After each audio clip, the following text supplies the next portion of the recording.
everybody. Welcome to another episode of Morelia Python Radio. And in this episode, we're going to do episode 2 of the natural history that we've been doing with NPR. And I'm joined by Lucas. Hello. Lucas is usually of carpets and coffee, but here we're going to jump into it because Lucas is the Aspidites guy. He has the Aspidites bug and Yes. blackheaded pythons. Wow. I mean, such an iconic species for Australia. I've had 2 of them in the past. I've worked with them. Very different in my experience than, say, a carpet python, just in the way they look, the way they act, certain things they do. And I was lucky enough to find one in the wild in the Northern Territory, somewhere around Mount Bundy. So cool. But That's very, awesome. very cool. Yeah. Dream come true to be able to see one of them. Not too big, very chilled animal. Yeah, it was a good time. But I have, as much as I love Australian reptiles, the blackhead is like the last one on my list to get back into. I don't know why. That's but so interesting to me, especially because you've had some. So what was not to like, man? I can't relate. It's not that I didn't like them. It's just I don't know. They're one of those reptiles that sort of.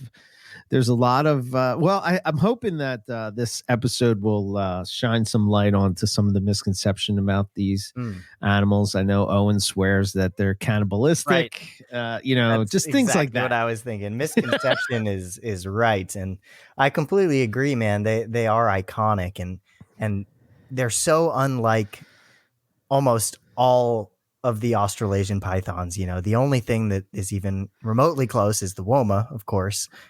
It's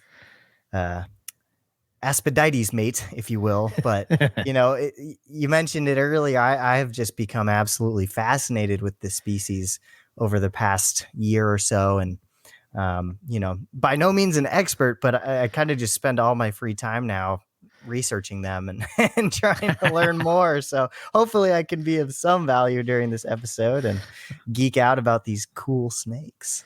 Yeah, man. Yeah. So we're going to go through, just different things about them as far as, taxonomy and their distribution, their environment, how they use the habitat, their diet, description of them. We'll talk about the weather, the areas that they're at, breeding in the wild, interesting behaviors, and then to tie it all up in a nice little bow, we're going to talk about how we would set it up and set them up to keep them in captivity. And that's the whole point of the natural history episodes, right? Is that it gives you an insight into what makes them tick in the wild. And ultimately, that will make you keep them better in captivity. So, absolutely, that evidence-based herpetoculture framework. Let's get it. Yes. So, all right. I'll sort of start at the beginning and taxonomy. That thing that sort of everybody loves to hate. Luckily, in this case, it's not nearly as complicated as with some of the other snakes we like. No, yeah. So they, blackheads belong to the genus Aspidites, and they are endemic to Australia. I guess there could possibly be a remote possibility that you could find blackheads up in the lower portion of Papua New Guinea. I sure do wonder. Our good friend Nick Mutton always loves to remind us that body of water there is a very recent phenomenon. So I guess the question is, in the Pleistocene, would they have had a reason to be over there, and do they remain? But no recorded sightings, that is. But right, maybe not a very heavily populated area either. So, so I guess as of the time of recording this podcast, we are going to go with Aspidites being endemic to Australia. As And far as we know, yes. there Yes. is the two species, and we're talking Aspidites melanocephalus. Somebody's going to tell us we're wrong. Yeah, it's going to be wrong, of course. You let the Philadelphia guy say pronounce stuff, it's just it never goes good.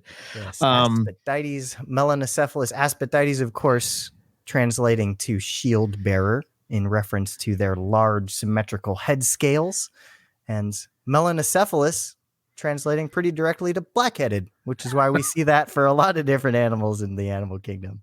So Right. There we go. Well named. It actually makes sense this time. Yeah, there's no mistaking their blackhead. I guess that is what makes them so iconic.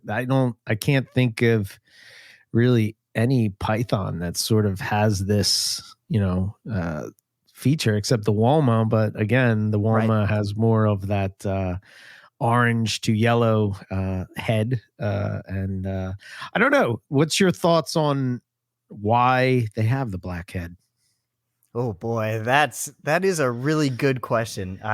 We've all heard the herpeticulture theories, right? So, you hear people claim that they just stick that head out of a burrow to warm up really fast. Black pigment can soak up heat a lot quicker. That's a theory. I've read in one book that particular author was speculating that maybe it helps them get their neurological function up and running really quickly when they're leaving a hole so that they can have snake thoughts faster. And then there's the other camp that thinks that it's more something like when you're hunting in burrows underground, if you're coming at something with that really jet black dark head, maybe in those low light environments, that makes it even all the more difficult to see you coming. But it's interesting because both the blackheads and the Womas hunt in a similar manner. Right. And both utilize those burrow systems, but only one of the two has a black head. So why is that? It's a really good question. I don't think we know. Yeah, I wonder if it ties into their environment, because when you look at the blackheads environment as opposed to the Woma's environment, at least the pictures that I've seen, it seems like the Woma has more of that sand spinifex and some dead trees or something, whereas a blackhead is basically like a woodland environment, like a very dry type of woodland environment. Woodlands, rainforest margins, spinifex grasslands. I mean, it's kind of tricky when we're breaking down species like this that exist on the entire east-west gradient of a large continent, because they're going to inhabit a pretty wide range of different ecosystems and habitats, but that just speaks to their resilience and their ability to thrive in various different habitats as well. Absolutely. They seem to be more a little more generalized than, say, the Woma python. And yeah, I think that's fair to say. They certainly seem to rely less on the presence of those burrows. I'm pretty sure we've touched on it on one of the shows. There's that wonderful paper by Dr. Brutton talking about how the presence of burrows is the number one thing for habitat suitability for Womas.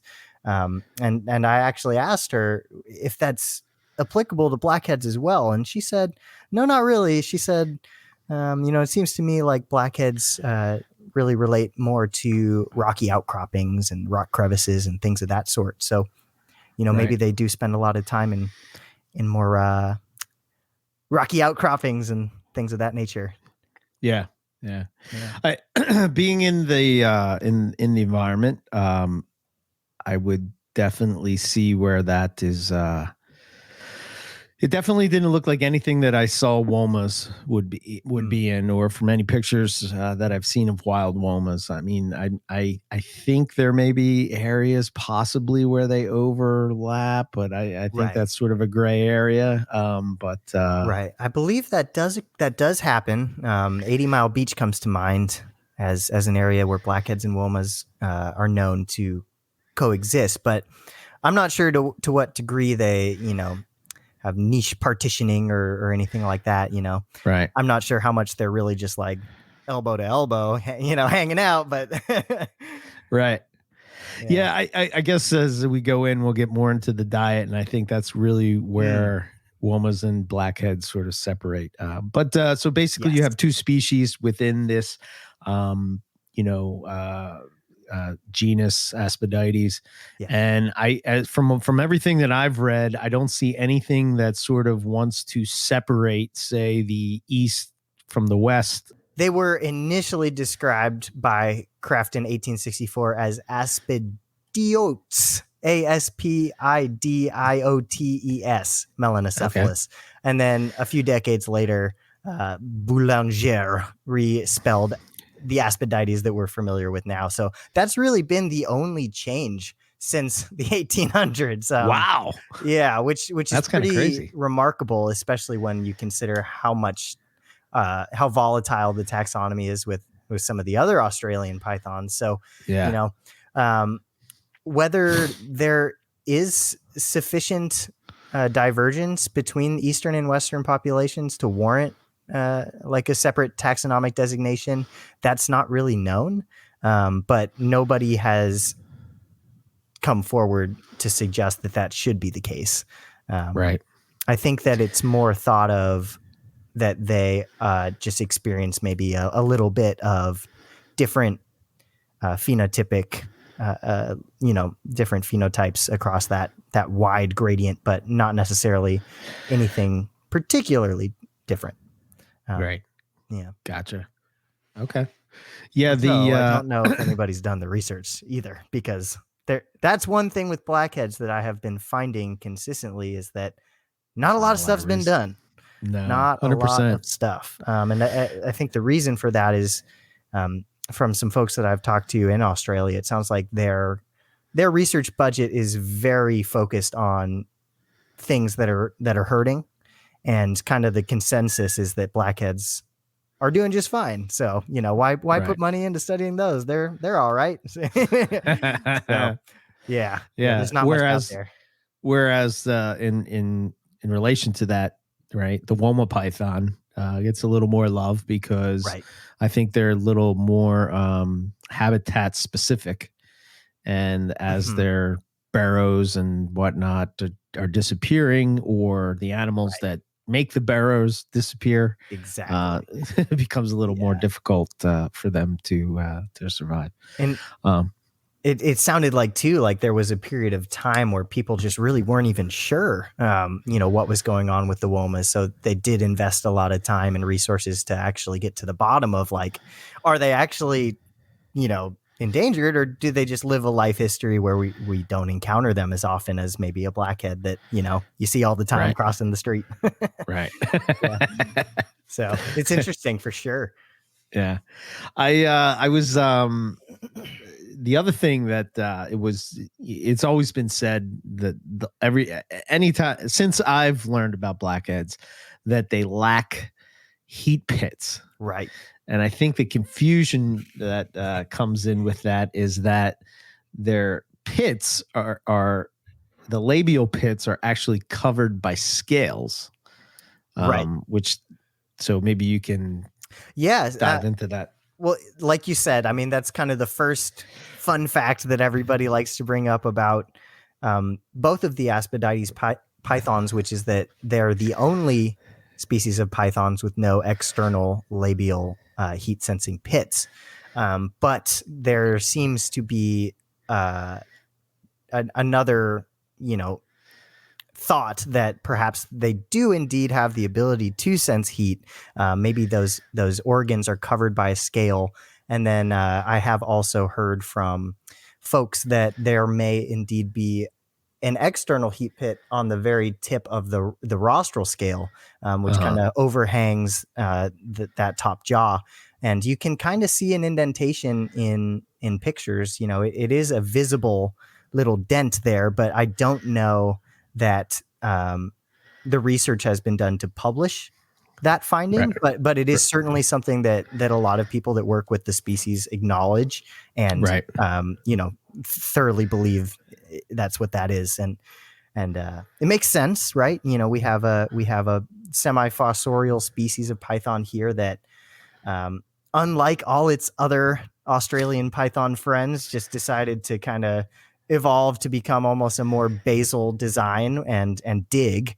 Right. And if you had a big face full of pits, you'd be plugging them up with sand all the time. So that's not too good.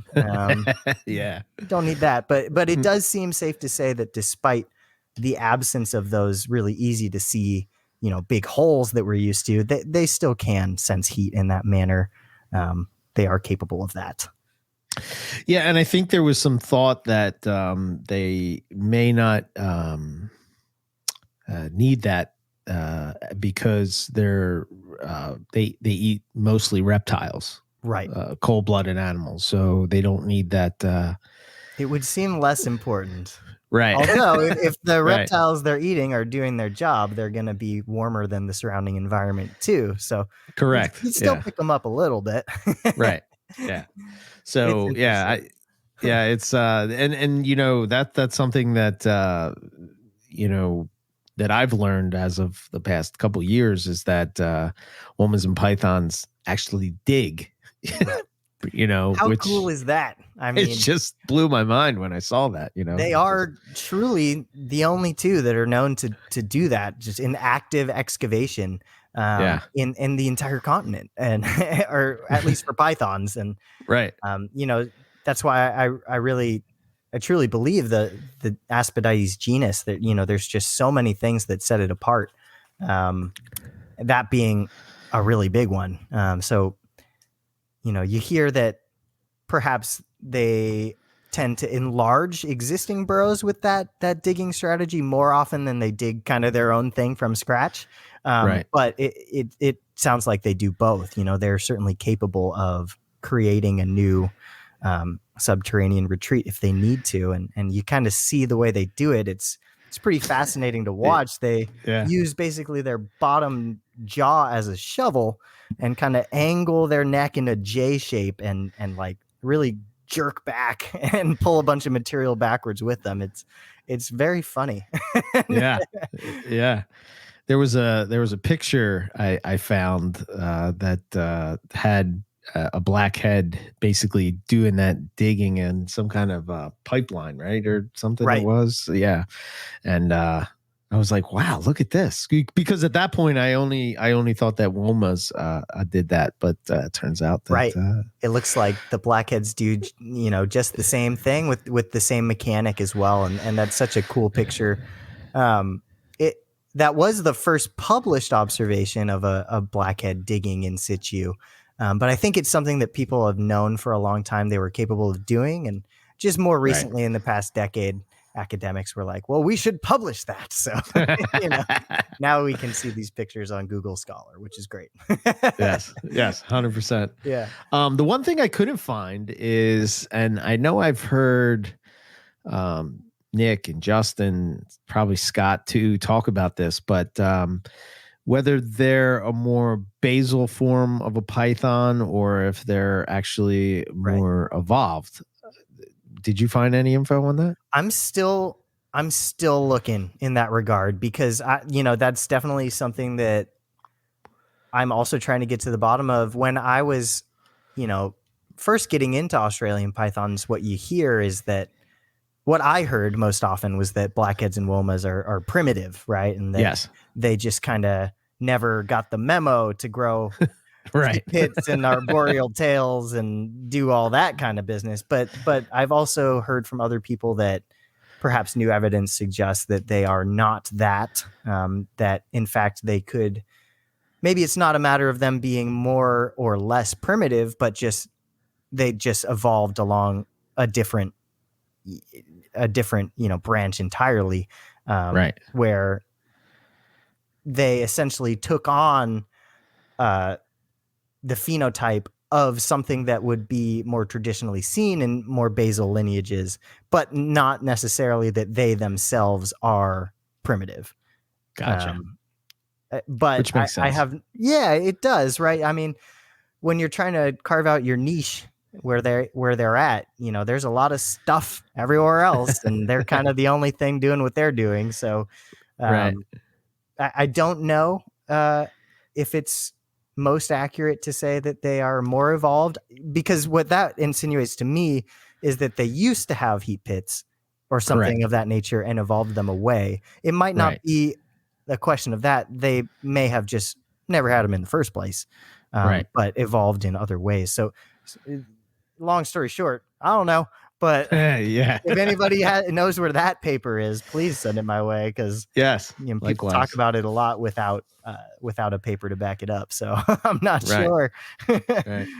So we'll. So I only bring it up because I know a lot of times this comes up, and Right. sometimes there can be arguments and people debating it back and forth. So I I just want to think put what's on the record. most fair to say is that however they ended up here, they adopted a body plan and a life history more in line with perhaps a more primitive version of pythons, whereas other snakes took to the trees and evolved to Right. fill those niches, semi-arboreal, arboreal snakes and whatnot. So do with that as you will. Interestingly enough, it's actually kind of, it fascinated me that you can find 5 species of python in that one area of in the Northern Territory and where we were at, all sort of doing their own thing, if you will. Yeah, no, So it's incredible. Although, even now I'm still thinking of, like, I always have Nick's voice in the back of my head for some reason. And I'm imagining when he tells me about, like, well, I bet the ancestor of all these pythons was something with a prehensile tail, red babies, and looked something like a carpet python, didn't it? So, like, if that truly is the common ancestor to what became all of the Australasian pythons, then llamas and blackheads definitely went a different direction from that. So yeah. maybe they Oh, are more evolved. I don't know.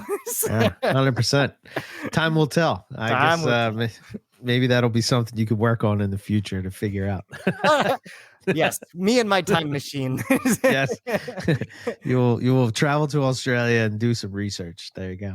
Oh, So basically, the description of the blackhead, you got basically a snake that is has this black head, seems to go down to their neck area. I don't see any type of variance on the black head.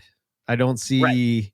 They seem to all sort of have the same look as far as the blackhead. I think Sure. where sort of the differences may come based on locality, and there's a thought that out to the west that they're more of a cream to what we would call white in the hobby, and base color, whereas out on the East Coast, or as you go more to the east, it has more of that classic Australia sand type of Yeah, a little bit more Woma color, look. a little more Yeah, dirty.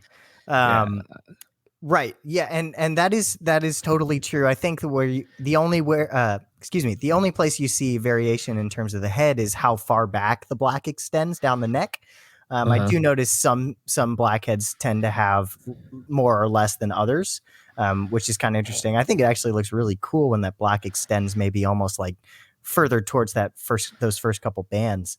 Right, But you also see ones where it seems to kind of cut off right at the base of the head. So maybe a little bit of variation with that.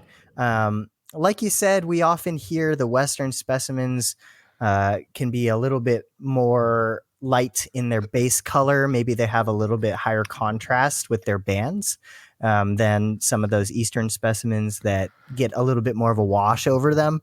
right, Maybe a little bit more of like brownish, yellowish brown base color. However, it is interesting. Certain authors, the Barkers in particular, kind of went out of their way to write that. Although that is what people tend to say, we haven't really noticed that. So right, maybe there is a little bit of debate there as to how different the forms are, and whether they are um, different like that always, or right. maybe it's more of just kind of something that we like to talk about in the hobby. But what I did find really interesting is that there is sometimes a difference in scale count between westerns and easterns. So it says most Western Australian specimens just have one loreal and no subocular scales, while specimens from Northern Territory and Queensland have 2 to 4 loreal scales and 1 to 2 subocular. So there is an actual tangible difference there, albeit just a couple scales different, but Right. maybe that matters. Yeah, it could. Yeah, Could. sure. But maybe we should say what is a loreal scale? yeah, For we should. And I am finding that out now. The loreal scale is located it's just about in between the eye and the nostril on the face. Right. And then your subocular scales, I'm guessing, go right under the eye. Yeah. And that is correct. Okay. Yeah. Very good. Yeah. All right, cool. So there is a little bit of at least measurable difference there, but again, nothing that anybody has found substantive enough to try and call things different species or subspecies or anything of that nature. I would wonder. I would be curious, and I didn't get time to do this, to sort of look at. I did it with a few of them on there, but I really didn't have any type of locality looking ones that were more of the Western look of what we say in the hobby. But I would be curious to see what the environment looks like, as far as where is that animal spending its time, and is that color because of camouflage, if Right. you will. Absolutely. That would be my guess. That's what I would think, but I don't know. Yeah, more work needs to be done. 100%. Right. Yeah. And you do also kind of have that. People tend to say that the Westerns stay a little bit smaller, and that the larger specimens are Eastern, and that could be true. But again, that's not in the academic literature, but it is what you hear. Right. Of course, you would expect there to be some difference in size. I mean, again, we're talking about the entire length of a continent, so there's probably some differences just depending on where you're at. Sure. I would imagine diet probably plays a factor into it. I would think as you go further out west, it may be more difficult to come across a meal as opposed to living more towards the east. I don't know. Sure. Just yeah. Just a thought, but size wise, they seem to be in the 5 to 6 feet range. For some reason, I thought they were bigger than that.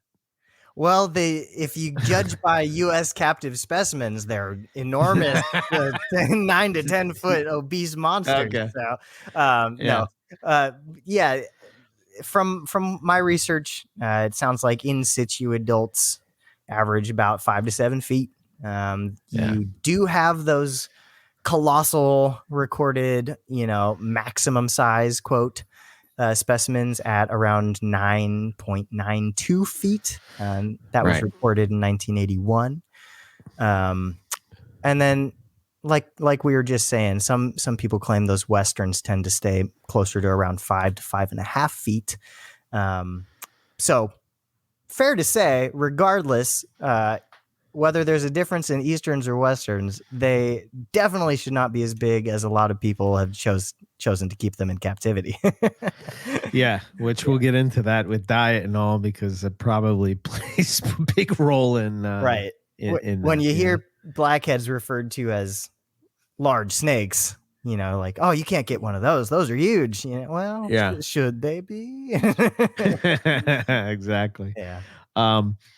So actually, if the listeners want to reference this, I'm going to throw it out there that there was a video. It was called Herp in Cape York, Australia, Part 2, and it was by the Natural Herp Keeper.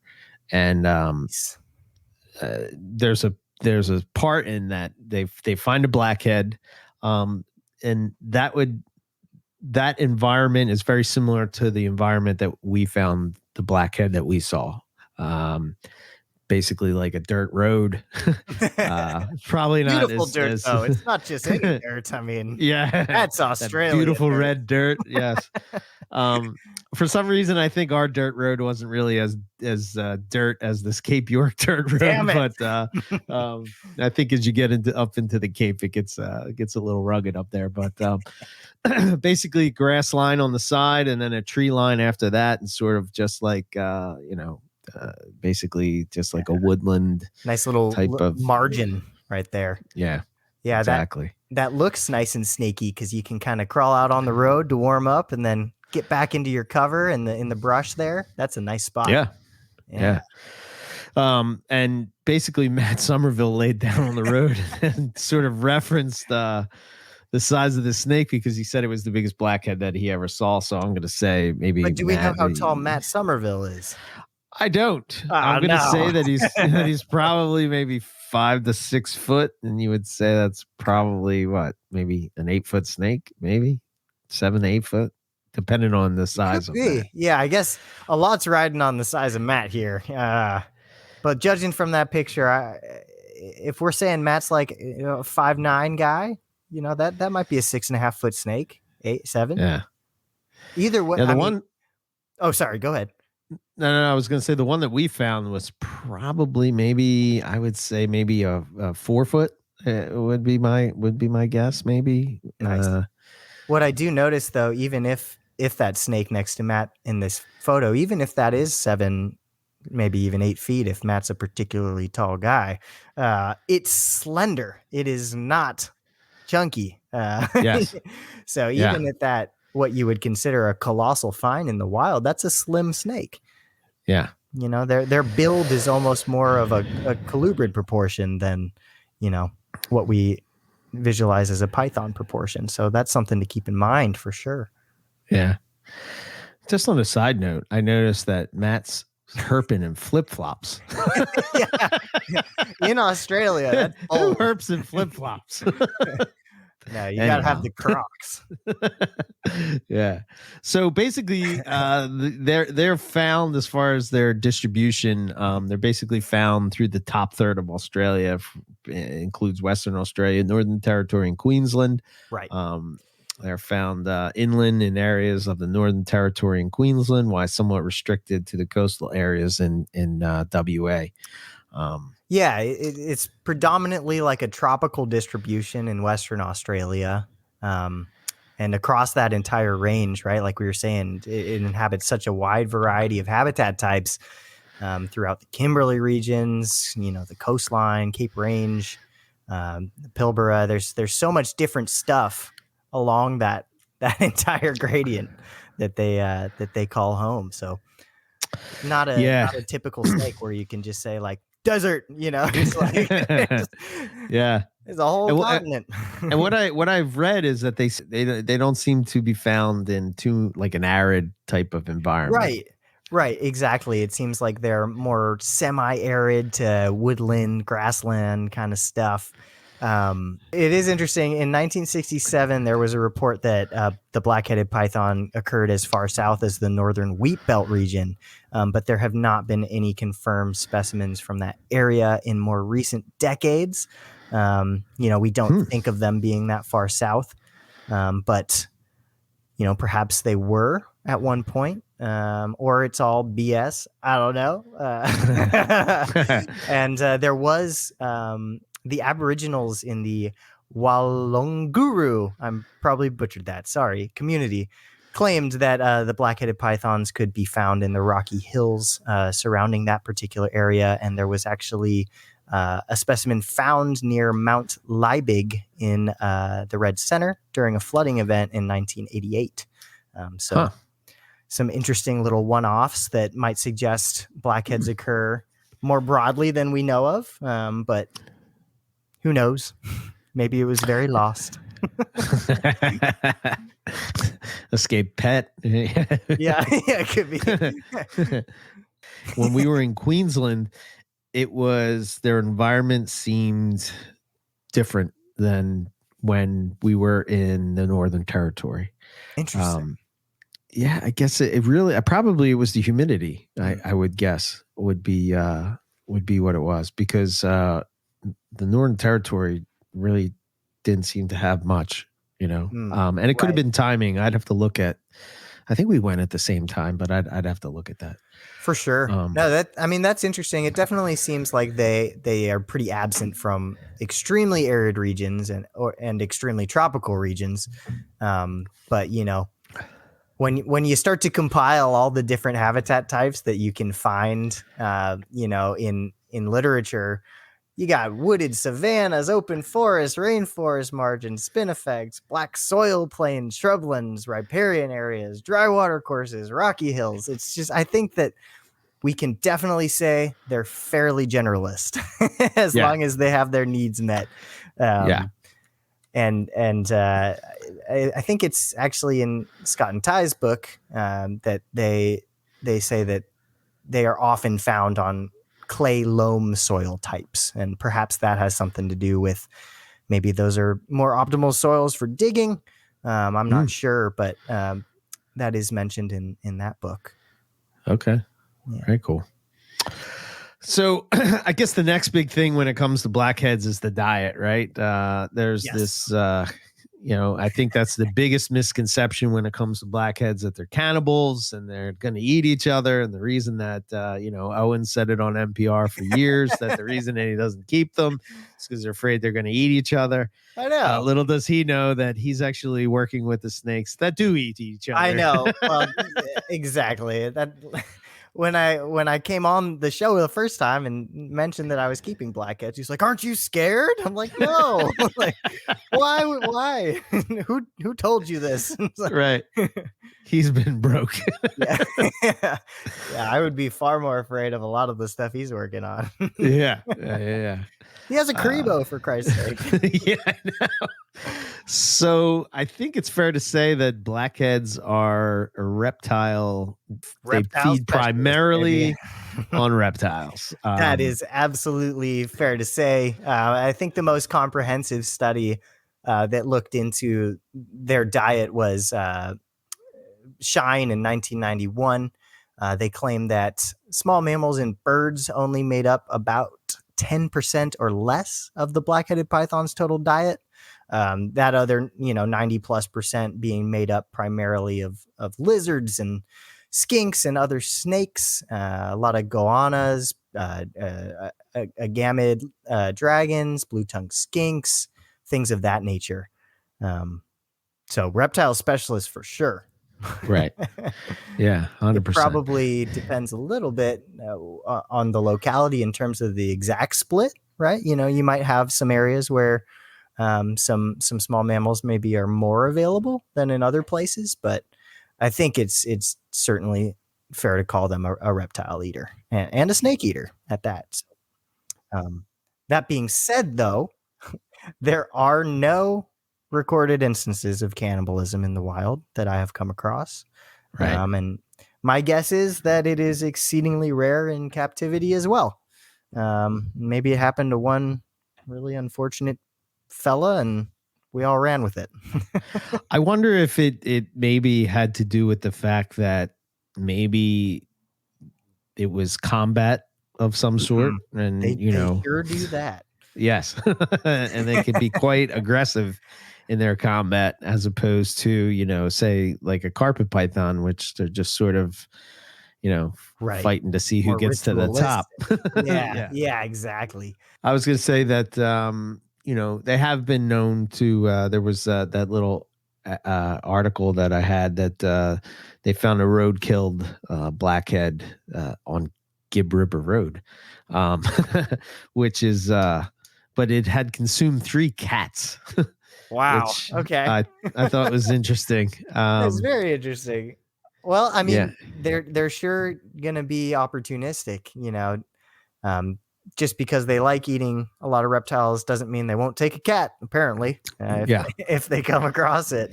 sure, One thing that I also think is pretty interesting and kind of got my gears turning is that there is a group of Aboriginal people in the desert communities north of 25 degrees latitude that call the black-headed python, and I'm probably going to make this sound like a really stupid word again, but Warurungkaupa, which translates literally to grinder or crusher of rock wallabies. So to me, it's very interesting that a community of indigenous people would, nickname the blackhead rock wallaby eater, because we don't think of them as feasting on mammals as much. So maybe that suggests that their diet is pretty locality specific, depending on where they're at. Or maybe it's just a silly nickname that has no scientific value, but fun fact nonetheless. Huh. That's interesting. Yeah. It's so in captivity, they are fed a high mammalian diet. Yes. And that has some keepers have shown that to have negative side effects to their long-term health. Right. I don't know. I don't know. I guess, now that there's products like, say, Reptilinks or things like that, maybe it's possible to do more of a varied diet. I know it's kind of taboo in the reptile hobby to sort of feed a reptile other reptiles. Which is dumb. Sorry. Yeah. Yeah, because that's what they eat. Yeah. But yeah, I don't know. What's your thoughts with that? I think this may be one of the reasons why I sort of want to get this figured out on how I'm going to approach this when I keep them. Right. And maybe it's not of a big of a deal as in my head that I make it out to be, but I don't know. It just seems. Well, we can't argue with our natural history, right? I mean, they are reptile specialists. Unfortunately, we aren't super well equipped in U.S. herpetoculture to, feed those animals the way that they probably should be fed. Even if you are somebody that is willing to toss a feeder, a reptile that was bred to be a pet as a feeder, that's very expensive. And I'm not sure that it's the most efficient way to go about things. So, I mean, the fact of the matter is most people are maintaining these things on rodent diets in captivity. I think that it is definitely something that if you are not careful and deliberate and cognizant of what you're doing, I think you can absolutely feed a blackhead to death. I mean, there's published work regarding hepatic lipidosis, which is that fatty liver disease, specifically in Aspidites. There's veterinary papers because it is so common. And it's not rocket science. These really fatty rodents, their systems are just not going to be tailored to that when we're talking about something that's cruising around eating skinks and goannas and things of that nature. So for me, I think that, we do have to acknowledge that's what we got. But I think that doesn't mean you have to throw up your hands and say, oh, well, and just feed it like everything else you have. Like, you can acknowledge that they're reptile specialists and you don't have access to reptiles and still feed it differently, knowing that.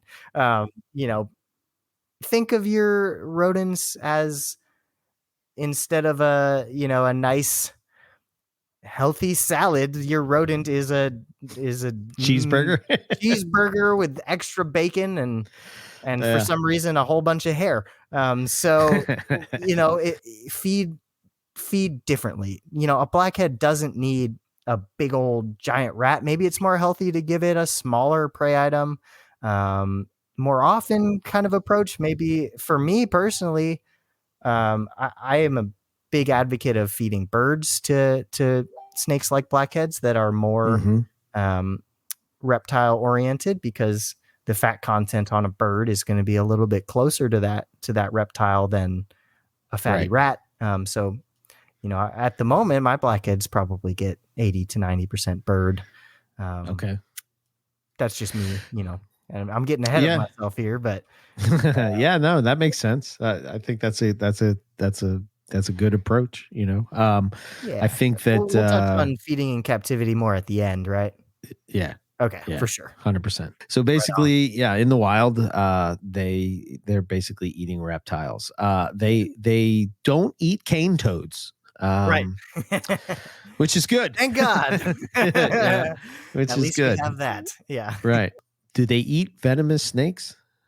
So, right. Yes. So that's another one, kind of like the heat pit thing. Like that's the number 2 fun fact that we always hear when we're hearing about Aspidites, is that they can eat and do eat some of the most venomous snakes in Australia. And that is another thing that I've been trying to pin, the claim to a real source. And I can't find it. I can't find it in academic literature, but that doesn't mean it's not true. I mean, even Australia Zoo, of all places, has that on their website. So I think that is true, but it has not necessarily been written up or researched in any sort of academic setting. But that seems to be just kind of the common knowledge, I guess, if you will, is that they are capable of feeding upon some of those elapids. And, Right. you can kind of almost think of them in that way as like a giant Australian king snake, It's like Right. the way we have our king snakes here, eating our endemic pit vipers, and you can kind of think of it that way. That's Yeah. interesting that they would be the king snake when I say that rat snakes are the carpet pythons. Yeah. And you could maybe also even make a case for like Blackhead being the Australian version of an indigo. Yeah, there you go. That's a good point. If you want to play that game. But yeah, I did ask a few folks in Australia about that particular claim, and kind of the response was just like, oh, well, of course they do, right? Don't they? Has anybody Right. proven that? And it's like more research needed. It's like, Right. so I think it's one of That those seems to things. be the never ending story with this species is Yeah, that there's a lot of lore.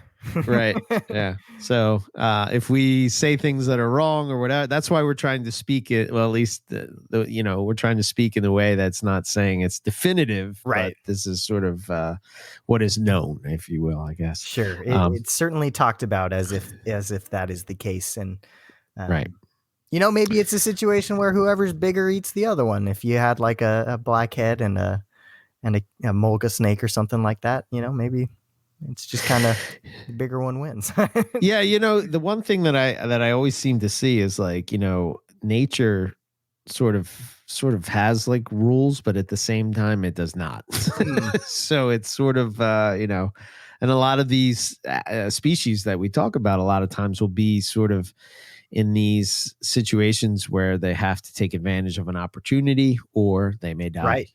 100%. So, I mean, blackheads especially are super opportunistic. I mean, there's been recorded observations of blackheads feeding on roadkill koalas that had been dead for at least a day and ran over by multiple cars. So, that you take what you can get out there. That's for sure. yeah. I've seen what that looks like, and that is not a pretty sight, man. Yeah.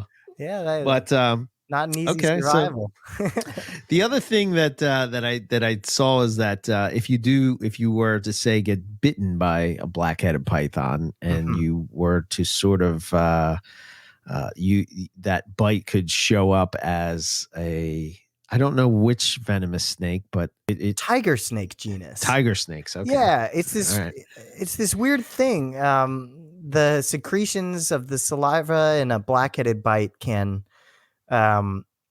erroneously pop up as venomous for the tiger snake genus on this certain Commonwealth Serum Labs venom detection kit that is a tool used to kind of figure out whether you want to give monovalent or polyvalent antivenom to a bite victim. But obviously the blackhead is not a venomous snake, and the reason for that interaction is not known.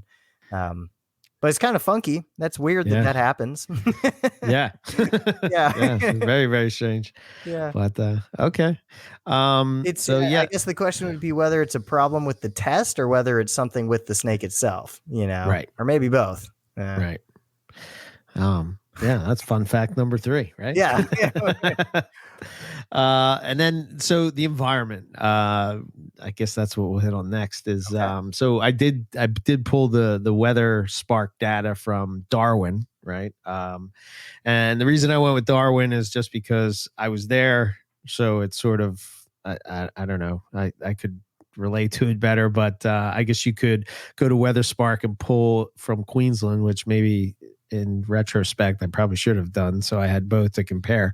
But I would think that it's probably a little bit different, but for the most part, that whole top end, I think, is dependent on what part of the environment you're in. But I would think that the areas that the blackheads are in are somewhat similar. But um, it's hot. uh, What? No.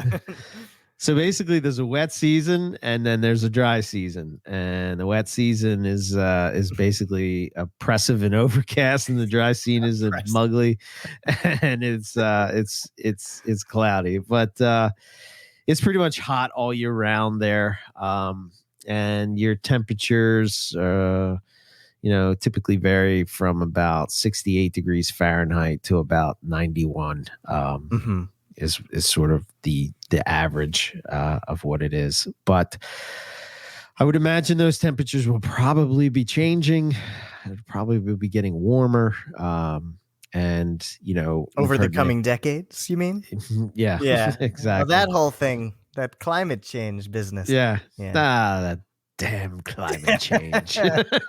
Yes. So Old friend. yeah, it's one of those things where you're looking at the temperatures basically dropping down at night, Mhm. and the lowest that you're going is 70 to 68, somewhere in that um, time for temperature. In Darwin, you said, right? Yes, Okay. yeah, we're Very talking cool. Very Darwin. cool. Um, It's tricky again with the species that exists over such a wide range. They're probably going to have different little mini climates along that entire thing. So, yeah. um, And here's just an idea I was thinking, right? So like if you have the and you'll be able to answer this better than I would, but if you have an animal that is varied in those areas, such a wide distribution, mhm. um, is individual behaviors in different environments, maybe we're seeing that because they're sort of using microclimates to sort of adapt to live in that specific area. Is that, Yeah, I would yeah? think so. I mean, certainly what comes to mind for me, given that we're talking about Aspidites, is just the use of burrows and things of that nature. There is no better thermal buffer in Australia than a good burrow. It will keep scorching hot temperatures nice and mild, and it will keep freezing cold temperatures not freezing cold.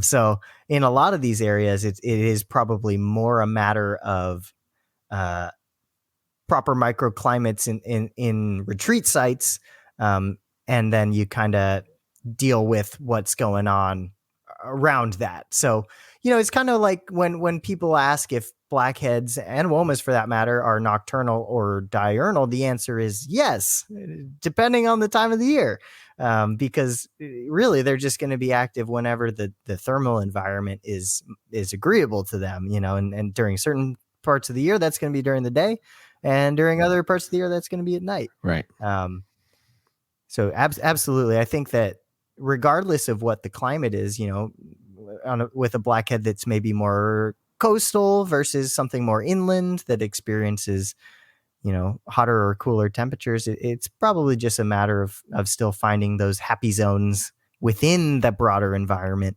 and using those refuge sites to stay, to thermoregulate appropriately. Um,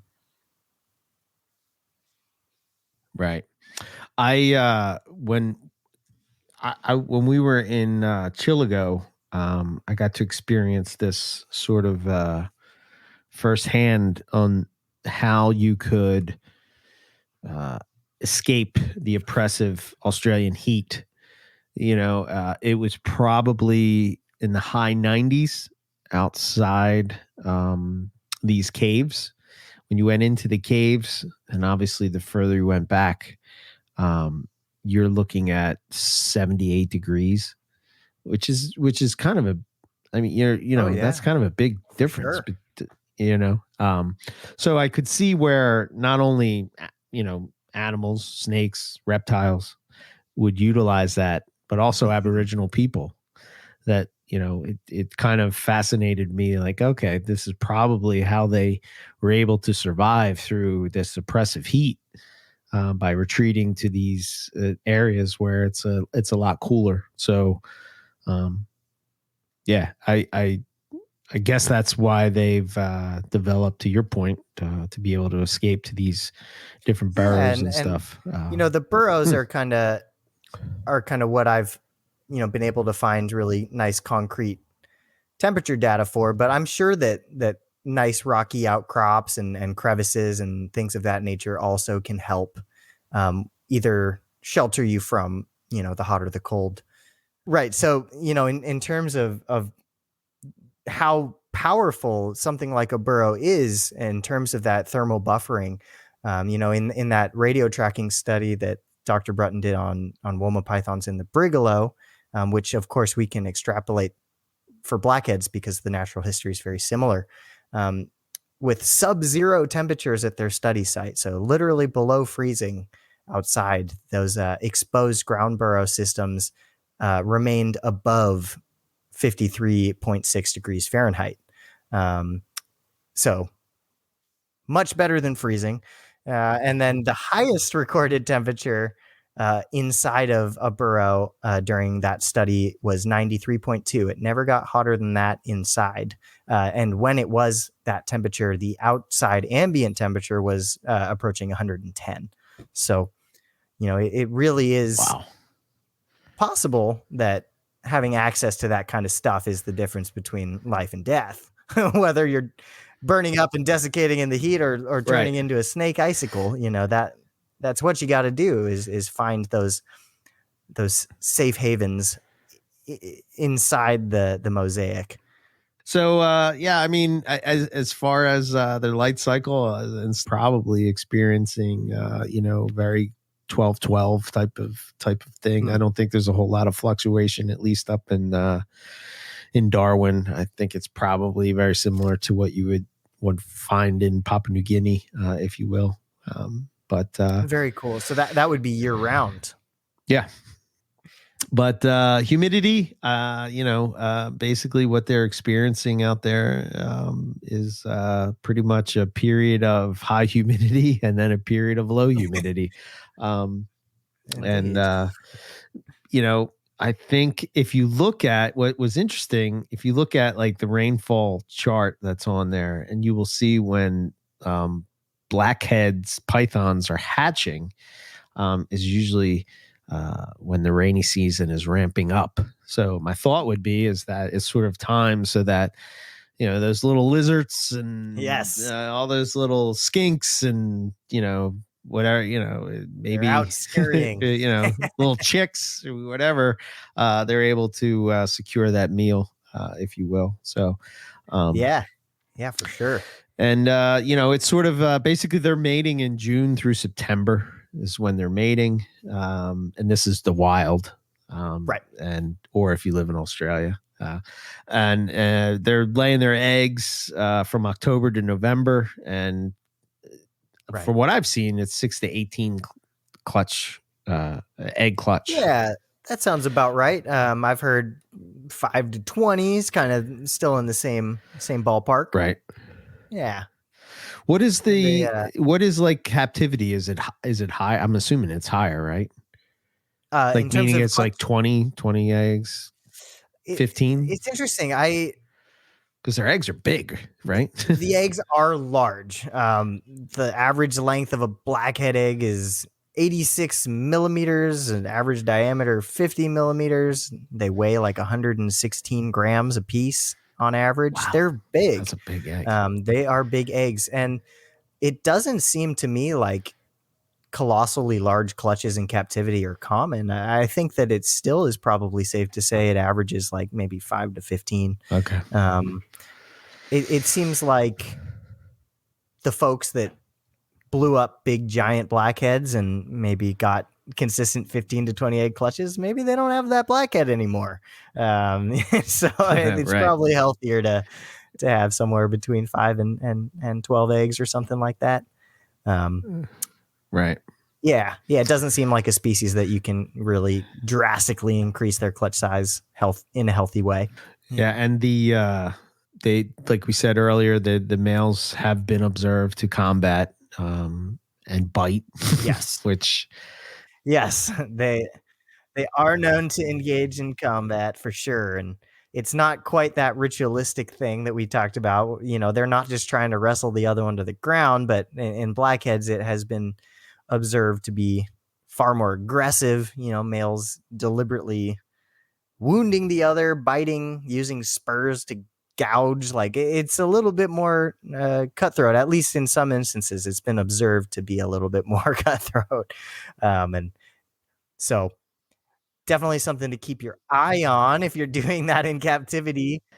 I was going to ask that. Like, I don't really hear, it seems like carpet python people, Morelia people seem to use that as a sort of a push to get to induce breeding.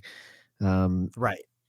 Maybe blackheads don't need that push, like maybe carpets do, I guess, at some point. Yeah, Maybe it's because we're you breeding don't them hear about younger. it as much, right? In blackheads, like the casual, like, yeah, I just combated them, threw them together. You don't hear that as much, but I did see a video of the K brothers, and they were combating their males for their breeding of black-headed pythons in Australia. So some people do it. It might just be something that you want to be a little bit more on top of watching to make sure it doesn't get too far. There was a note in one of the publications I was reading that said, captive blackheads have been observed engaging in that particularly violent combat, but the biting and gouging has not been well documented in the wild. So it's not really clear if the wild specimens combat to that degree, or if maybe it's a product of captivity. It's not 100% known. So yeah, but Gotcha. caution, have caution. Yeah. Yeah. I guess if you're having trouble breeding, maybe that's a route that you want to go. But if you're going to go that route, make sure that you are paying attention and not just Don't leave the walking room. away. Right. I would assume that the blackheads are laying their eggs in burrows, or perhaps, in other forms of retreat, maybe a nice hollow log or a good rock crevice, but that's not documented. We do know that womas lay their eggs in burrows, so maybe that transfers over. It has been observed that blackheads like to bask a lot more frequently in the weeks leading up to oviposition. So they definitely, like most pythons, try to get a bunch of heat when they're gravid. Help cook those eggs. Do you think that's why they seem to be, I know Owen has seen this with his carpets, but it seems that most people that breed blackheads have the blackhead that you come in and it's turned upside down and you think is dead. Do you think that they have that's their way of, as they're getting closer to laying the eggs, that they're trying to soak up that heat in some way? Sure, it could be. I mean, especially if you have an overhead heat, if you're running a bulb of some sort, that would make a lot of sense. But who knows? It is really funny to see when they do that. They might just be trying to get comfortable, take some of that weight off their belly. Yeah. It's funny how we like immediately go to like the craziest thing when it's probably the most simple thing. It's like, oh well, they must be doing this because Right. clearly they're basking and they're trying to get the heat, and it's no, they're just trying to get more comfortable. Well, who knows? Yeah. I'm sure there'd be people out there listening right now that want to fight us that a snake can feel comfort. So, Oh yeah, exactly. I know. That's for another show. um, indeed. but yeah, I did see that thing too, and they don't shiver. Right. Right. There's not evidence that black-headed pythons do that facultative thermogenesis. Arizona State University went ahead and looked into facultative thermogenesis in pythons at large, looked at a whole bunch of different, species, and the Aspidites pythons were ones that did not show any evidence of shivering to generate heat for their clutches. Now, granted, that was a sample size of 5, but from everybody I've talked to, that doesn't seem to be a thing. And their eggs also don't tend to be adhered the way that we, tend to think of python eggs, like a nice beehive of carpet eggs, right? They're all stuck together. Doesn't tend to be the case all the time with the Aspidites stuff. So that's just kind of another interesting side note. What are they spread out? Well, in the case of the Woma eggs, at least for sure, I have talked to a researcher that found a clutch in the wild and they weren't adhered at all. Oh And wow. some of the breeders I've talked to in the States have noticed similarly that none of their eggs ever stick together. So, it seems to just not really be a thing. I wonder if that's a thing of the environment. I wonder if that's a thing because I think there was a paper, I think Shine wrote the paper on water pythons. As the clutch was incubating, the water pythons left the eggs Right. to sort of hatch on their own. And I don't know if that's just because the environment is more stable, if you will, not a lot of fluctuation. Yeah, and I am kind of extrapolating here. I mean, the observations I'm describing were in Woma pythons, and I'm just kind of assuming that it's Sure. the case Yeah. with blackheads as well. Yeah. But perhaps I'm wrong. Maybe blackheads do have more sticky eggs. I'm not sure. It's not necessarily the first question you ask about eggs. Do they stick? Right. But what? I guess it leads to the whole thing of I'm going to go with you on this one because currently you're okay, keeping them. So, I sort of kept them like carpets and, for sure. I don't have them anymore. So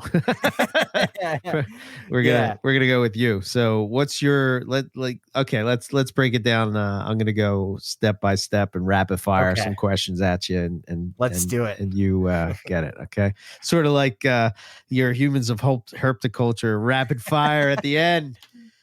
So as far as heat, Yes. what would be your approach? So overall, I mean, for hatchlings, juveniles, raise ups, stuff like that, the little guys that I tend to have in the racks, they're getting belly heat. I try to have that hot spot somewhere between 85 and 90. But with a python like the blackhead, they're so hardy and good at I don't what I'm trying to say is I don't tend to worry much about the cold side. I know that my particular apartment will never get into the the 50s or whatever. So I just make sure that hot end is where I want it, and then the rest kind of falls as it may. I do use heat panels and ceramic bulbs with my adults, just depending on which setup they're in.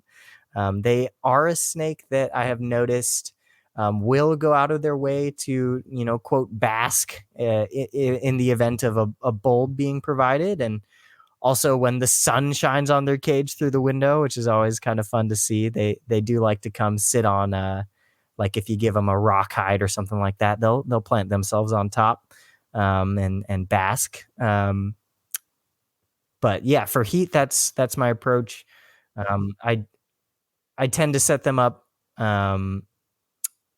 with kind of a drier substrate. They're not a species that needs excessive moisture. They all shed just fine on a nice like wood shaving, something like a sandy chip style substrate. That's what I like to use because they can dig as well. Okay.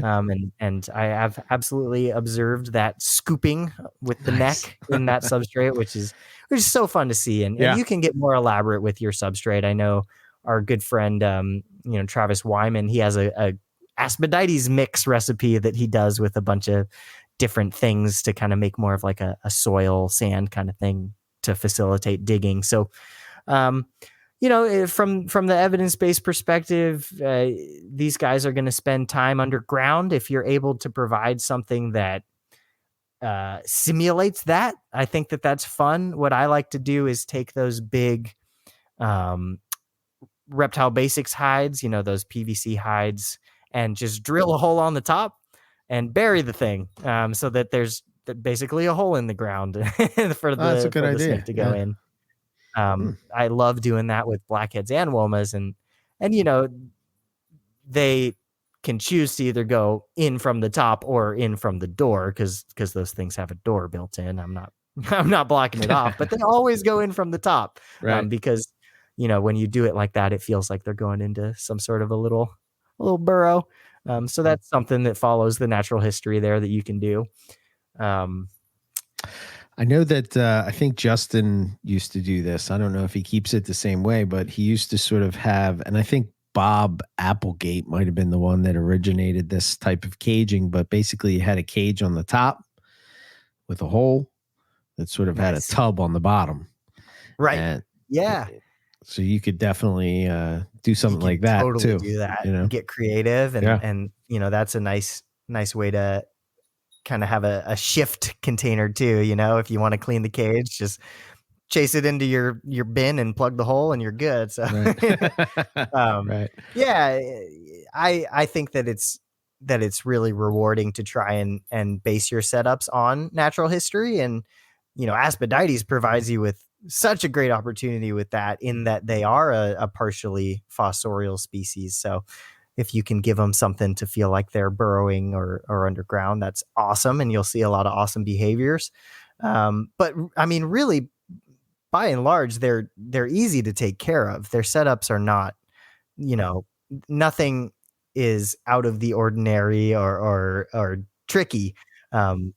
Pretty typical. I think that they um, appreciate a nice size water basin, not for soaking per se, but at least mine spend a lot of time with their head underwater. It's just kind of just one of those funny observations, just one of those things that you only notice because you have the thing in your room. It's Sure. just like they like they they like to kind of put their head under the water and look around, and I don't know what that's about, but whenever they are, I guess what I'm trying to say too is they're very clued in on fresh water, at least the ones that I have, and every time I do a water change, they're immediately at the bowl. So I think there are species that can recognize the difference between fresh and old water, and they're very picky about it. All of my blackheads gorge themselves on a new water change. I would So say, maybe there's something to that. I would say that I've seen that across the board when it comes to Australian pythons. Mm-hmm. Yeah, Yeah. it seems like as soon as you change that water, man, they're shoo, right to Yeah. it. You know. Yeah, Oh, okay. absolutely. So Interesting. yeah, what else? Okay, so what about cage size? Cage size. I do have, like I was saying, my lone hatchling, my firstborn, and my juveniles are currently in racks. The neonate I was able to get feeding on his own, which of course is a very tricky part of blackheads, and part of the reason they're not more abundant and popular is because they don't want to freaking eat. But part of the way that I was able to get my dude to eat is by keeping him in a nice, small, dark baby bin. As you would expect. In terms of adults, I've been saying, like, the best decision I made with my snakes this year was getting a big old 6-foot enclosure for my adult male blackhead because he's so active. These snakes, they are not really a sit and wait, hide all the time ambush snake. They're out and about. Like their foraging strategy is almost kind of more a lapid like. They're out there chasing down scent trails and actively foraging. So providing them space where they can actually be active is really rewarding. You get to see the snake all the time. They're always out and about. And he uses every bit of that. So I like 6 foot for an adult. I'm sure there's going to be a lot of people going, I've been successful and they're only in 4 foot. Well, good for you. I Right. bet you if you give them a couple more feet, they would use it and it would look cool. But so for me, like most things, it's kind of a matter of as much space as you can give them as adults, the better. That's just my opinion. Yeah, But I've never understood the argument of like getting mad at somebody because they're giving something more right. space. It's like, Yeah. wait, How what? dare you? Right. You're making And me look again, bad. again, with the blackheads, there's not a ton of studies, but with womas that we have radio tracked, they travel large distances. I'm talking like on average a third of a mile traveled from one resting site to prey capture. So they're putting the miles in out there, and when we're talking about a snake too that is a reptile specialist that is being maintained on a fatty rodent diet, man, the more physical exercise you can give that thing, the better you're going to be. They burn calories just like we do. And more space is a good way to offset feeding something that is a little bit too rich. You can help them burn some of those nutrients out, or some of that energy storage by giving them room to move. Yeah, I would wonder if you could go as far as like maybe hiding the prey item in, to your point, if you're using Yeah. those hides or if you're using, cork bark tube or something like that, if that would Oh sort of, yeah. They're great for the hide and seek game. And funny that you mentioned that. I have one blackhead that will take prey off of tongs. The rest of them will not. Drop feed only. So they just won't do it. So I enjoy hiding the prey items because that's the only way they'll eat for me anyway. Um, I get open mouth bluff strikes at prey offered on tongs, and so it's just kind of another funky thing. They are very, very funny snakes. They're, in terms of like their goofy personality, if you will. They're very unique. yeah, yeah, yes, that I do know. Yes. What about Yes. cage design?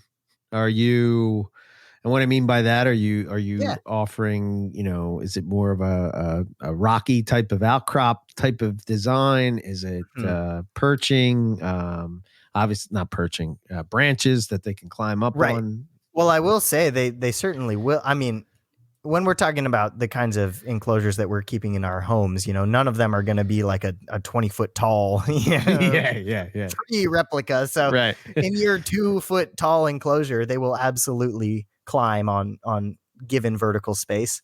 I think they're actually pretty competent at doing that. So if you chose to give a shelf or branches or something to that effect, they'll use it, and you're expanding, your usable enclosure footprint, which is always nice. So uh, for me, I do kind of like to try and mimic pictures that I've seen. I don't.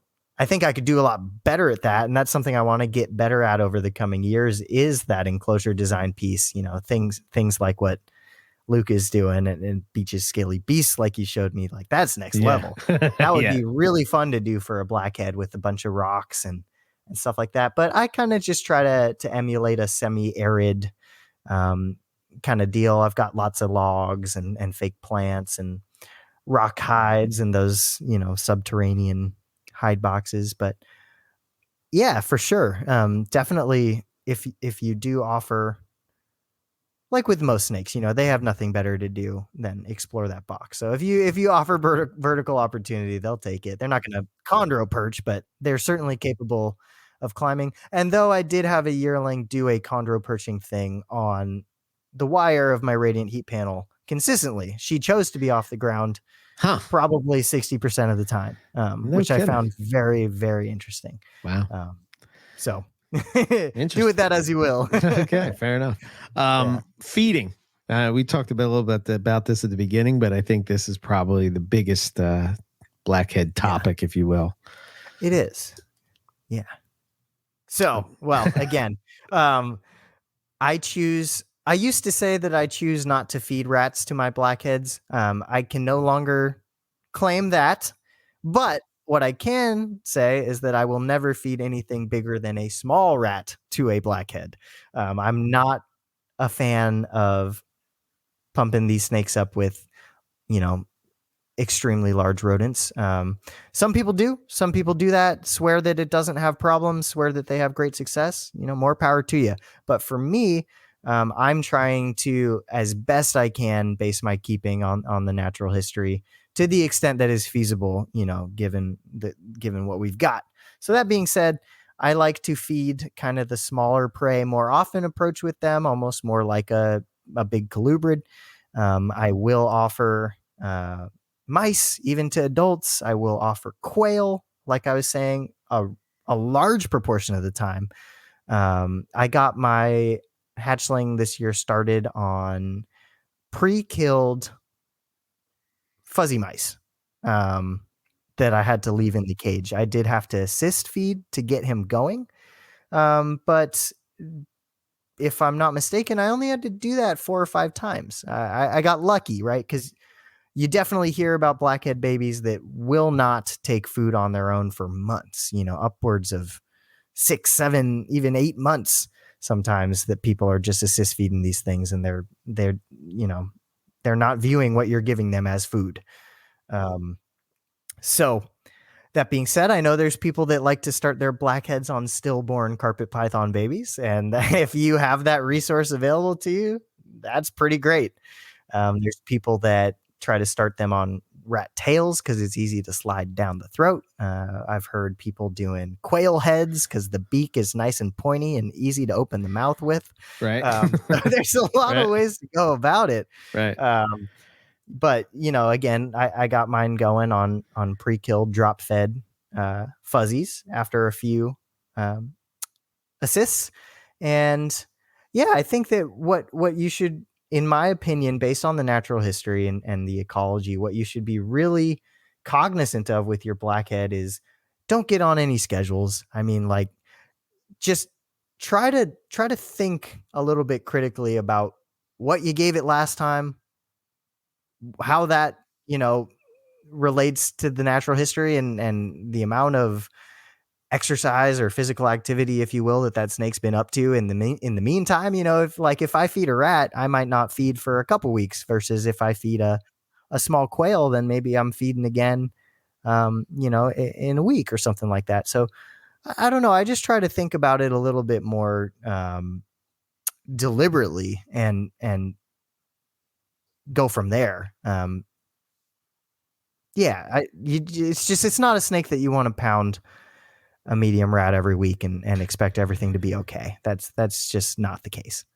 Now, are they, and this is something that I didn't observe, but I'm curious if you have you done feeding according to watching the snake, like meaning that you feed it a meal that they sort of like hunker down for a couple days and you're not really, they're sort of digesting that meal, and then you'll see them active again, aka like, like we do with chondros are notorious for something like that, paying attention to them and seeing them cruise in their cage and saying, oh, it wants to eat again.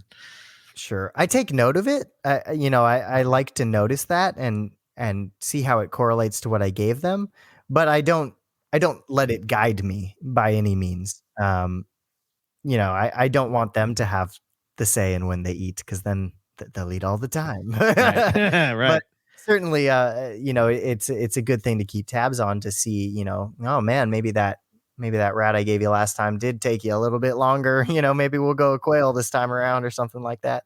And again, there's also that debate that I know you and I have talked about on other shows about whether it's responsible, appropriate, healthy to feed fattier prey items more often for animals that are growing, and then dialing it back once they're adults, right? Like, can you break a baby? Um, and that is a debate. Some people that are very breeder minded, reproduction oriented, would say, you just, if you want that thing to be ready to go at 4 years, you better pound it. But I don't think that that's the healthiest way to go about things. So it depends on what your goals are, right? Are you trying to structure yourself for the health and longevity of the animal, or are you trying to get to that breeding age as fast as you can? So it's that whole thing. Right. And we should make a note. I don't think I said breeding age. We're looking at 4 to 5 years, right? Yeah, that tends to be what I hear the most. Okay. I'm most that there's exceptions, but in general, 4 or 5 is probably about right. Right. Okay. Which I think is probably consistent with most pythons, is probably a healthy age. I think we just sort of ball python everything, It's like, yeah, they'll breed this time, so this is what we're going to do.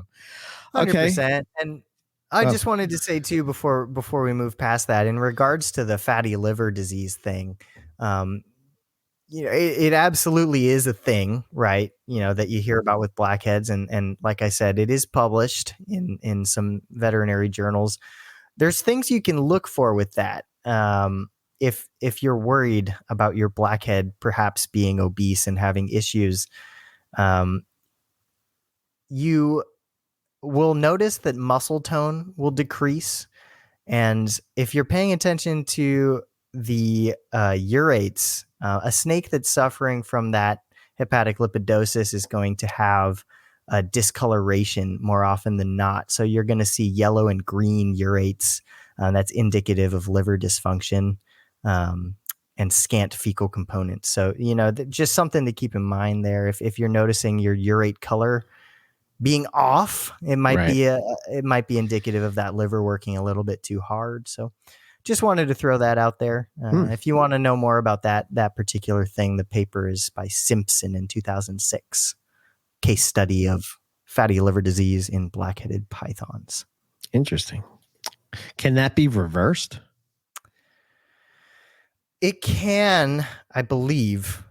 I think that if memory serves, I read this paper a few months back. I think they were able to get that snake on a diet and get it, at least keep it alive. Right. I don't know how much it is of like a damage done situation that is, but yeah, you can certainly slim the snake down. What people have to keep in mind too, especially with snakes like blackheads that can be prone to the obesity thing, is like, it's not going to be easy to see necessarily. If it's to the point where you notice, you're way far gone, because snakes don't store fat subcutaneously the way that mammals do, right? We have that nice layer of fat that we all are trying to get rid of between our skin and our muscles. Yeah. On the outside, snakes don't do that. Their fat builds up around their organ tissue in their body cavity. And so if it gets to the point where you're noticing it, that's trouble. That's a lot of fat in there. Like, they can be metabolically obese before it's noticeable. So that's why, again, reptile feeders. Yeah, 100%. Just be cognizant. Nice. And I'll tell you what, if I can get my hands on some perhaps stillborn or naturally deceased bearded dragons or something like that at work, you bet I'm going to freeze them and keep those. I mean, if you have the luxury of getting your hands on something like that, I have no problem tossing that to a blackhead. I did feed my blackhead a bearded dragon, and not a live one, a dead one. But was it happy? God, yeah. Oh yeah. I don't know if you can say it was happy, but I felt not that the it was H happy. word. All right, let me try again. Did it consume the bearded dragon? I thought it consumed it with a little more vigor than it did with the mouse. So that's why I'm going to say maybe it was a little bit happier. Like, oh yeah, this is what I'm supposed to eat, Quiet, you people in the audience. Let us have this one. Yeah. This one H word. Yes. Damn it. The one thing I would make a note about the whole thing with if you're not intending to breed and if Mhm. you're not going that route, if you get a blackhead from a breeder that's a Mhm. reputable breeder, once blackheads are going, they're going. Right. The hard part is just getting them going, right? And 100%. After that, they do not miss a meal, and that's right, why you have to be careful right, on the flip side to not overdo it, because right. yeah, So no, once they're going. if you're going to breed, if that's something you want to do, or maybe you're thinking about it down the line, even still, you're going to buy babies that are probably already going. I don't really think that a lot of people buy babies that are not feeding, straight out of the Hopefully egg. not. Yeah, that would be Sometimes, like in your situation, you kind of did because you sort of did like a joint pairing sort of oh, thing. You sure. weren't really buying it, you just sort of did a Yeah, joint I pairing and just here's I the egg. chose to take him home. Right. Exactly. So, Yeah, but yeah, so getting from a breeder is going to really put you in the driver's seat to success, if you will. absolutely. And So, just like kinda when you're talking about something like a false water cobra or something of that nature, don't be afraid to get creative. I know Derek Roddy, who's a very well-known and successful blackhead keeper here in the States, he talks about feeding a good amount of fish to his blackheads as well. So, there's no reason why you can't try things outside of the rodent realm with them. yeah, Yeah. heck yeah. All right, so we've talked cage size, heating. We've talked feeding. Anything as far as lighting? Do you do a light cycle with them? Lighting. Dare we say the U word? Uh oh. Well, so in that new enclosure that I've got my adult in, I do have one of those Arcadia Jungle Dawn Okay. LED fixtures on top. All right. Um, just for my viewing pleasure, I think it looks awesome and really brings out some cool tones in the snake. But yeah, I mean, they are one of those species where if you are a proponent of UVB lighting for snakes, probably makes sense to give it to them. They do live a pretty active lifestyle. They certainly experience some sunshine where they're at. So without stirring too many pots, I will go ahead and say that if you believe in the benefits of providing UVB light, Blackhead Natural History would be conducive to that. So do with that as you will. Um, and then sorry, what was the other thing? Uh, I just Light said cycle? lights. Is that what you Yeah. Do said? you do any kind of light cycle as far as Nothing like outside time? of what I get naturally. Okay. My room, it does have that big window, and daytime, nighttime is natural, which is great. Except I guess from what now I just learned from you, their light cycle is 12-12 all the time. So maybe it's actually confusing my blackheads to have a light cycle, but Yeah. I don't I, know. That's interesting. I don't know. I guess we'll have to experiment some more. I Yeah. think for me, I kind of do 12-12 with a lot of stuff. I don't know what I just seem to do. The only ones I don't do that with is diamonds. I manipulate that light cycle as part of their breeding strategy, if you will. So, Interesting. Okay. um, but I but also they're just all. remembered. What's that?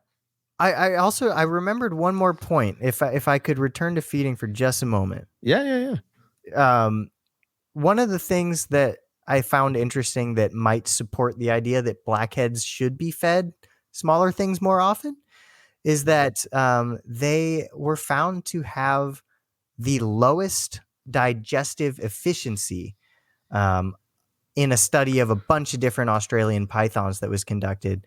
Um, Basically, they only had about 89% digestive efficiency at 33 degrees. And just for context, water pythons had a 98% digestive efficiency at that same temperature. So Huh. it's interesting that it seems like they get less out of their food than other pythons. They're not as efficient, and species that are not efficient tend to need to eat more often because they're getting less out of their meals. So just something to note. I know, we mentioned Derek Roddy, and I know on NPR he's talked about it a couple times, but his approach is smaller meals more often. So instead of rats, Right. he's feeding like a mouse and maybe feeding it, Monday and Tuesday, and then not feeding it for a week. And then maybe he's feeding it, 3 Yeah, days, there absolutely could be something to that. I was surprised to read that data. Um, it, yeah, do with it as you will. I mean, blackheads. That's one of the things that really draws me into this species is that there is so much about them, both in situ and in captivity, that's the code is not cracked. Right. It's That's unknown. for sure. I mean, Right. not even. I mean, just to mention like hatchlings, like we still have this weird thing that keeps happening with our captive blackheads where they're born just enormous and bloated, just overstuffed with yolk. And Yeah.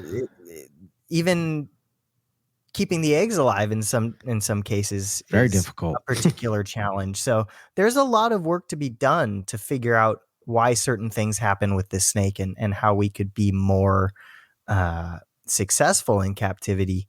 So Yeah, wasn't there somebody that bred blackheads this past year and manipulated the temperatures, I believe, which then didn't result in those bloated Well, so babies? I saw that it was a post from Jason Hood, Okay. where he was talking about deliberately trying to work towards getting rid of those super stuffed baby blackheads. Right. I mean, they don't look right. Yeah. You take a look at one of those things and you're like, ew. And even in my clutch this year with Grant, we had one that came out with that giant lump of a belly, and the yolk inside of that was actually hardened. That baby passed. It didn't make it because it had like two yolks in its belly, and one of them was already solidified, and that referred to as hard belly or something like that. So, but what Jason was looking to do, from what I gathered from his Facebook post, was he incubated much drier than is typical, and got babies that looked a lot more fit and didn't come out with all that extra yolk, just giant bloated belly. And I have to imagine that when you are getting those babies that have so much excess yolk that they have to work through, that probably doesn't help getting them started on food. You're already up against the challenge of reptile feeder, but then you add a metric ton of yolk that it has to work through before it even gets hungry. Like, And then their efficiency is in the shitter. yeah, exactly. So, yeah, and I think Derek also replied to Jason's post that we're referring to and said that he's been incubating blackhead eggs with zero added moisture for a period of time, which was news to me. So, again, that code is still not cracked. Those are, Jason is definitely somebody on the forefront of trying to do better with that. He even does a night drop with his blackhead eggs, which I find very fascinating. And he has great success hatching them out. And this year, great success hatching them out without bloated bellies. So maybe drier is something to Yeah. take seriously. I mean, their environment is dry. Imagine that. Yeah. So I guess that You would mean make I sense. can't just incubate everything like a fungal carpet python? Damn it. Yeah. Okay. I think that's pretty much, we covered food, we covered the cage, we covered, what the setup would be, the temperature, the light cycle. I am I missing anything? I think, I don't think so. I mean, obviously, it's endless. yeah. We can talk for hours. Yeah. But in terms of the pillars of natural history, I think we hit on most of them.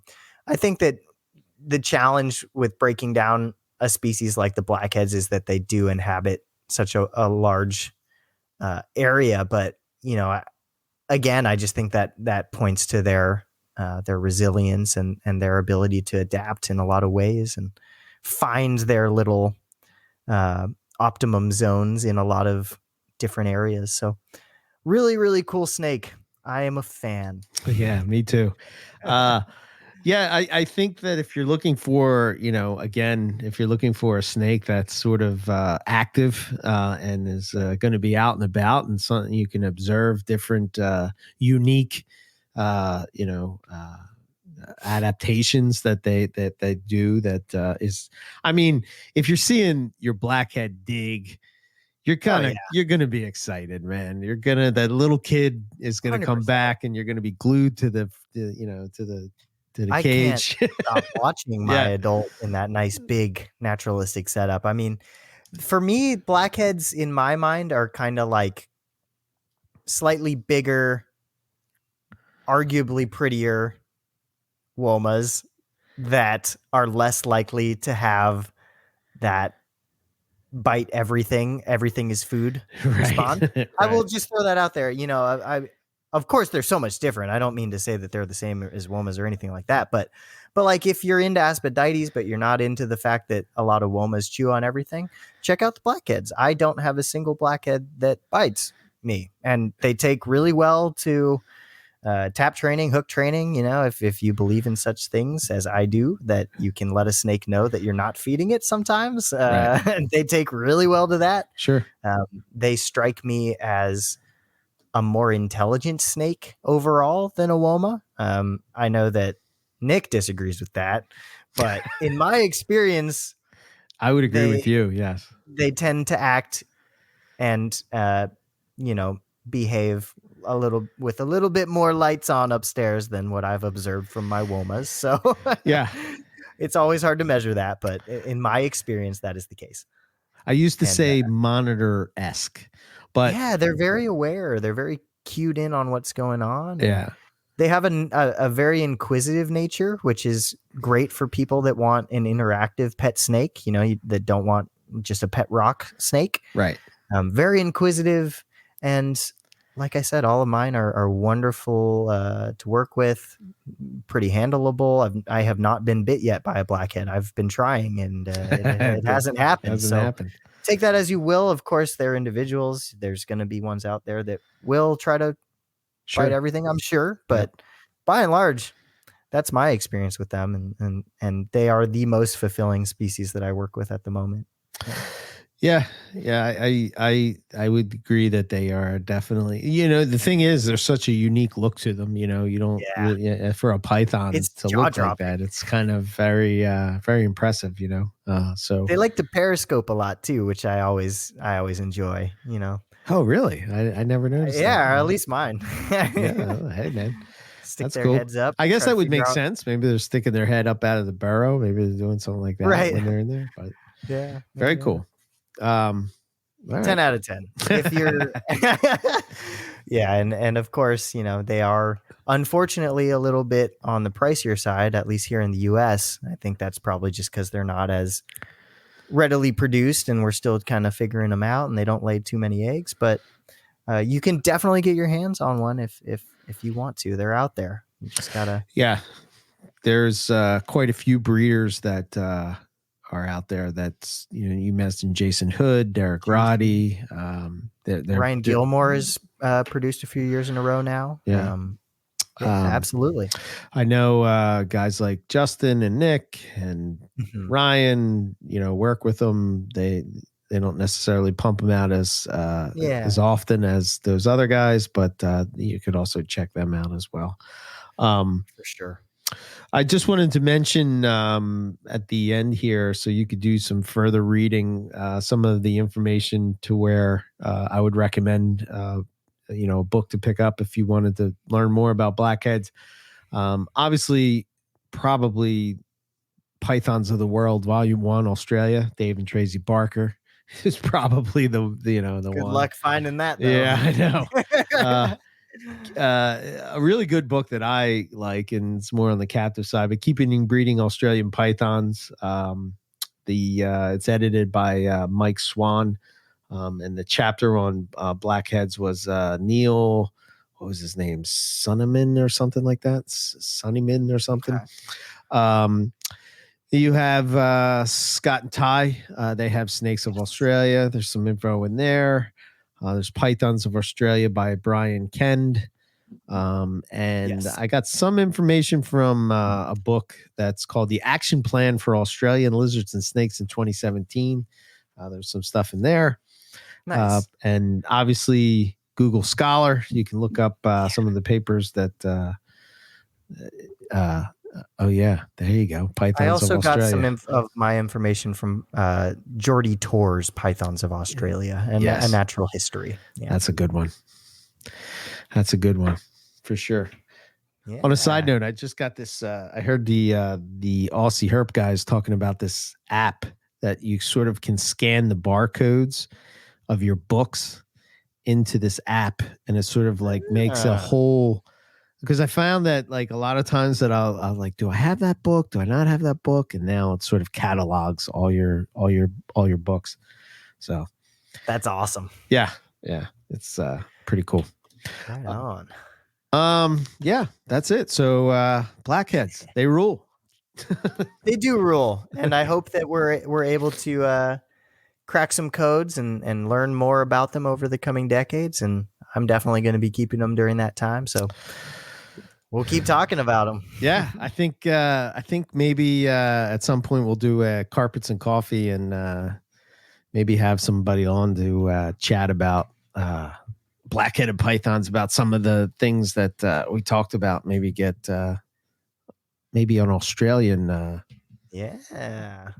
perspective. We know a few. Yeah. Right. Hopefully they weren't banging their head against the wall for this whole thing.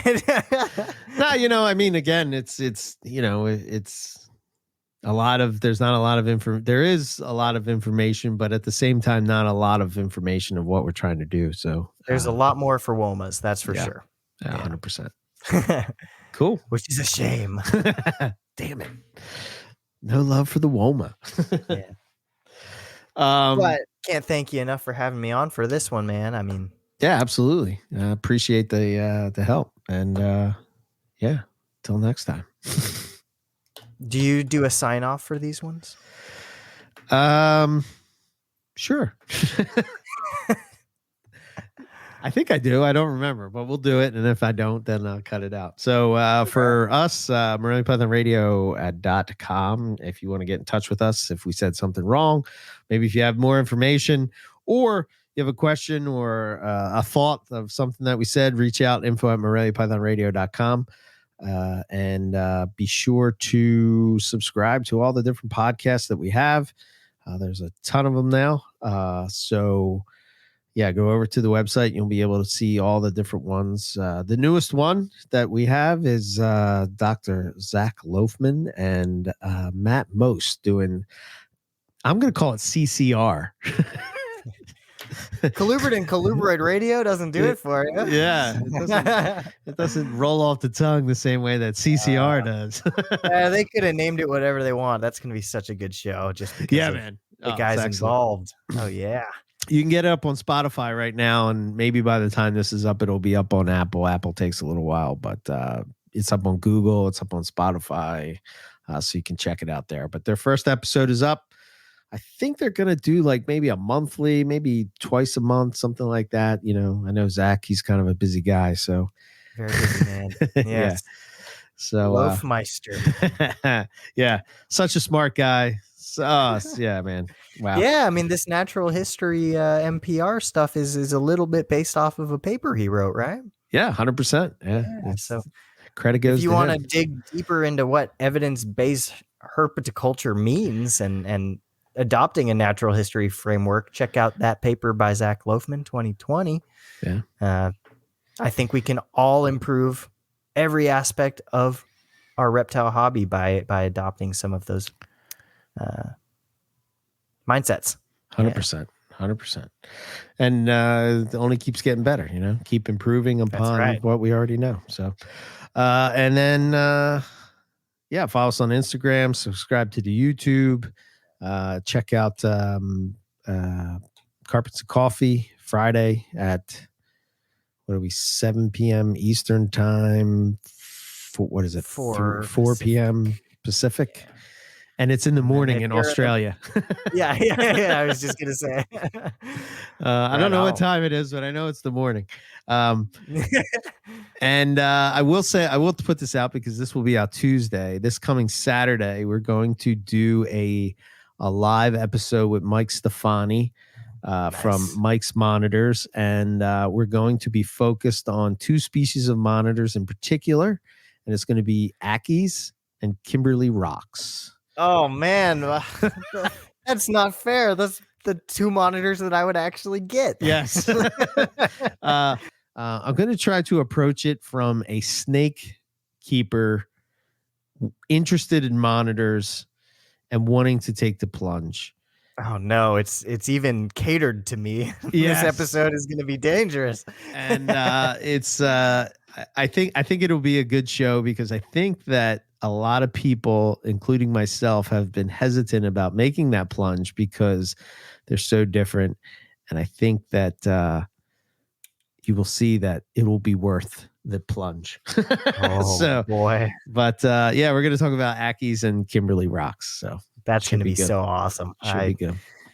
I got my hands on it, like in person on a Kimberly Rock for the first time last week, and I'm already obsessed. And Oh, man. Brett hatched out 3. I'm like, oh, yeah. I can't wait to get the 3, man. Woo! They're so I'm pumped. Freaking cool. Yeah, wow, that'll be awesome. So yeah, everybody check that out for sure. NPR Network Patreon. Oh yeah. If you want to support the podcast, we do have a Patreon. There's a few tiers available. Thank you so much to everybody that does support the shows. It means a lot. Absolutely. Yeah. So yeah, you can check that out. Did I say subscribe to the YouTube channel? Be sure to do that. I think you did, but it bears repeating. Yes. Yeah. Please subscribe to the YouTube channel. Yeah.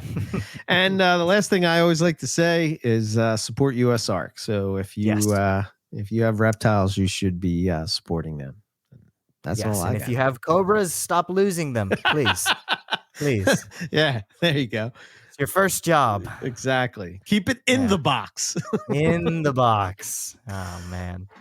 Yeah, for me, you can find me and tell me things anywhere at Centralian Exotics. That's Centralian as in the Centralian Python. And yeah, thank you so much.